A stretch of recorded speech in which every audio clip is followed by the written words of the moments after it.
Hello students, next we are going to see illustration 2. The illustration 2 is consists of a balance sheet. We have to provide the comparative balance sheet analysis we have to do for this financial statement. So it's like a same like a problem 1. Here also they are giving a set of items in past particulars as mentioned. This is the balance sheet details. It consists of assets and liabilities. First, we have to go through what are the items given in the problem.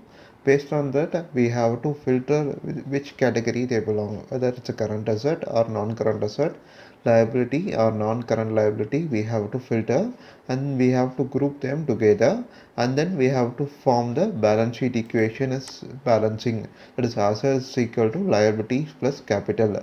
Then further, we have to calculate the absolute change and then the percentage of change. So let's go through this problem. Illustration number 2. Following are the balance sheet of concern for the year 2010 and 2011, prepare a comparative balance sheet and study the financial position of the concern. The balance sheet as on 31st December, they are given in terms of particulars. So these are the items they have mentioned in the balance sheet. So first in the we have to make ready the balance sheet. First is we have to identify what are the assets available in the sheet. So first we have to add as assets. In that assets we have to mention as non-current assets and fixed assets. We can add as first as fixed assets. So first to go through the problem and identify what are the things are fixed assets. In this problem, the land and building is a fixed asset, plant and machinery is a kind of a fixed, furnitures and fixtures are it's a kind of a fixed asset, then other fixed assets. These are the four items are the fixed assets. So first we can take these items values and then we can put it in our balance sheet under fixed assets. Then we have to find out total fixed assets. Total fixed assets is sum of these all four items. So we are adding all these four items together for the total fixed assets for 2010 as well as we have to calculate for 2011. Next we have to find out what are the current assets given in the problem.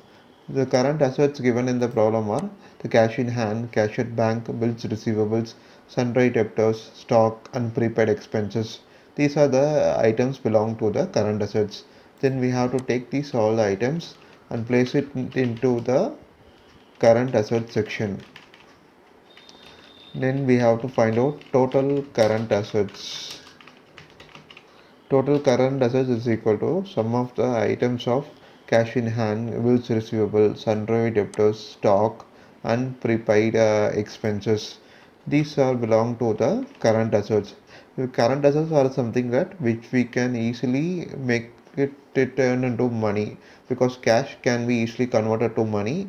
Bills receivable is the amount which we which pending with the vendor. We can eventually collect that it also will be get into cash directly, and sundry debtors is that whom we have to collect whom we have to collect the amount for the payments. That also would be converted into cash shortly. Then stock. These are the items. It can be either be a finished goods or it can be a goods within progress. That can be direct work in progress. That can be directly converted into cash in terms of stock. Prepaid expenses that which we have already paid early for the upcoming expenses. That can also be considered as a prepaid expenses. So this can also be converted to cash easily. So once we calculated the total fixed asset, we are also calculating the total current assets. Then the asset side is over. So total assets is equal to sum of the fixed as well as non-current or plus current assets. We have to add all these assets together.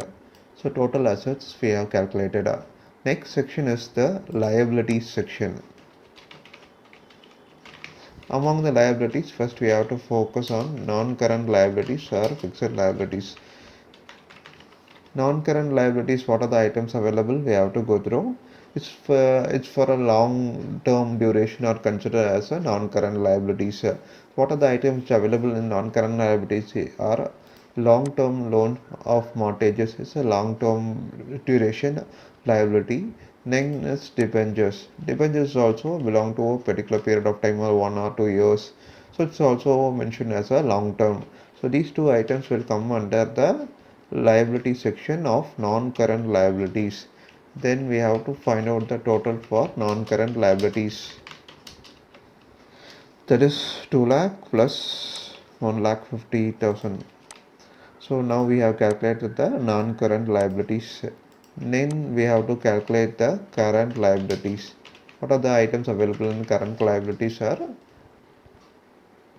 bills payable, sundry creditors, and other current liabilities. These are the items which are belong to current liabilities.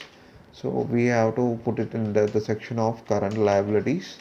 Then we have to find out the total current liabilities.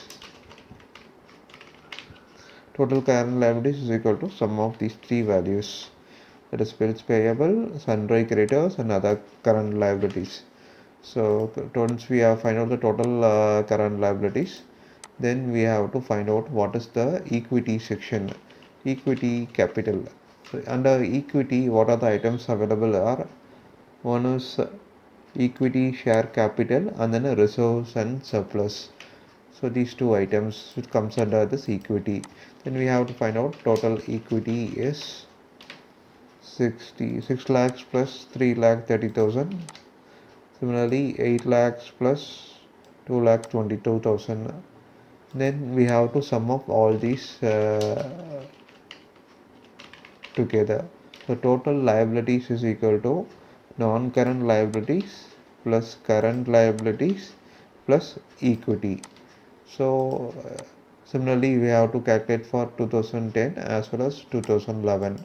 So if you see the balance sheet equation, what it mentioned is asset is equal to liabilities plus capital. Here the total assets value for 2010 is 1 lakh 14 lakh 35,000. It will be equal to the total liabilities, that is 14 lakhs 35,000. This is total liabilities plus equity. So this now the equation is balanced. Assets is equal to liabilities plus equity. Similarly, for the year 2011, it will come around 16 lakh 97,000 rupees. Here also it comes under 16 lakh 97,000 rupees. So we now the balance sheet is balanced in nature. Now we have to calculate the comparative statement analysis. Comparative statement analysis, first we will be calculating absolute change. So absolute change is based on the formula current year value minus previous year value. The current year value is nothing but 2011 value. So 2011 value is 2,70,000 minus 2010 value. So absolute change is negative. It can be positive as well as it can be negative. So absolute change value is calculated with the formula current year value. That is 2011 is the current year, 2010 is the previous year. We have to separate the 2011 value with 2010 value. Then that is called as the absolute change. Absolute change can be either be a positive value or it can be a negative value. Similarly, we have to calculate the change for all the values. We can remove the zeros since the cell does not contain any value.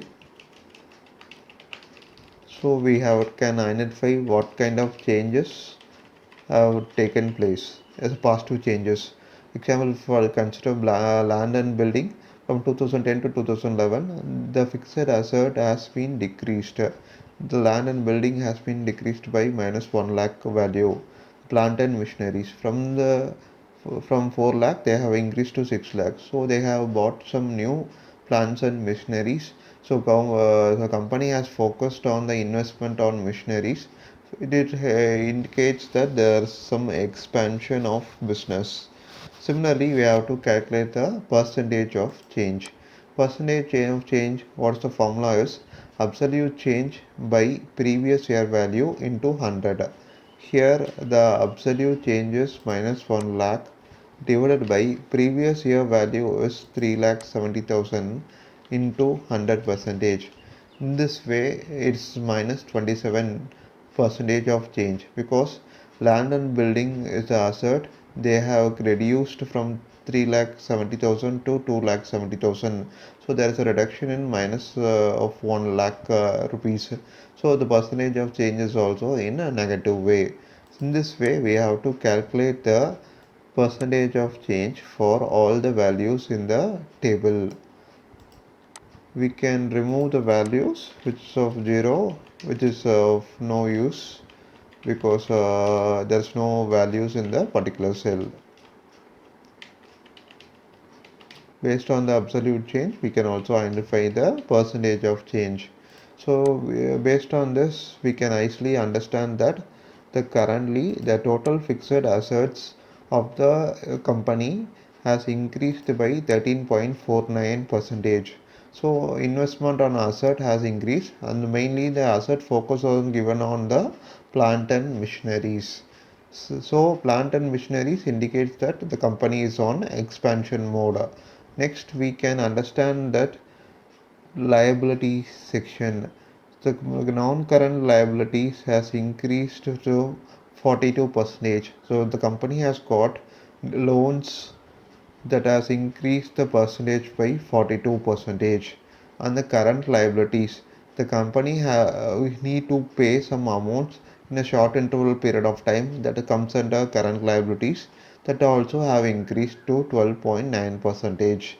So in this way we can able to understand how the percentage of increase has done from one year to another year, and what are the items they have invested and what are the items they have got more loans. Also we could able to understand. Next we compare the equity section. What it indicates that there is an increase in 9.89 percentage. Here there is a reserve and surplus which is kept for the emergency funding. They also have reduced by 1,08,000 rupees. So it indicates that company has taken amount from reserve and surplus and invested in either it's given as debentures or it has given in the form of any kind of investment towards land or machineries. So based on this, we have to go for the interpretation. As per the comparative balance sheet analysis, company fixed asset has increased by 13.49 percentage and current asset is increased by 24.5 percentage.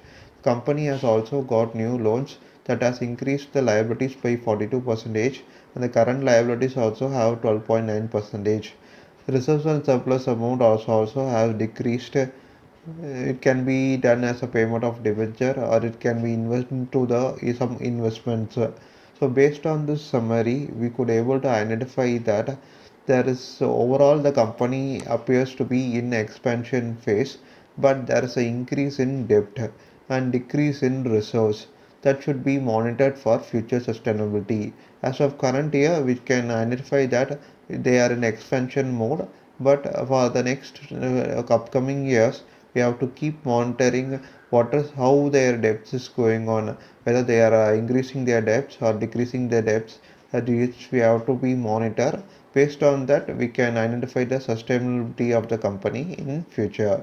In this way, we have to understand how to perform the comparative statement analysis of this balance sheet. Thank you.